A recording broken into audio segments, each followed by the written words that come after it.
Welcome back, everyone. Thank you so much for joining me today. Today we are in the community of Glendale Lakes, located in Roche Sharon.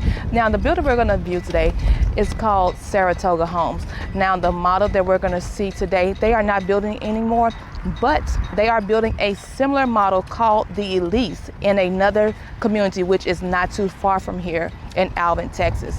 Now, this home is going to be a one-story, 3-bedroom, 2 full-bath home. It's going to be a little over 2,000 square feet, and the starting price of the Elise is going to be in the mid $300,000 mark. So we're going to take a quick tour, but before we do, I'm going to introduce myself. My name is Linda Blue. I'm your new home consultant, helping you create the ultimate blueprint for all of your real estate needs. And if you have not done so already, make sure you hit that like, subscribe, and that bell to be notified of new weekly videos. All right, let's go and take a tour. Let me know in the comments section while you're watching this video, what do you think?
Welcome back. I hope you enjoyed this beautiful home built by Saratoga, located in Glendale Lakes. Now remember, this particular model is not being built anymore, but they do have another plan that is similar called the Elise. Now, if you have a question regarding this model, this home, or the other community that this home is going to be located in, make sure you leave it in the comment section below. And if you have not done so already, make sure you hit that like, subscribe, and that bell to be notified of new weekly videos. And if you are looking for additional homes that are in this price range, check out my playlist that is labeled Homes Under the $500,000 Mark. Thank you so much for watching again. You all have a wonderful and blessed day.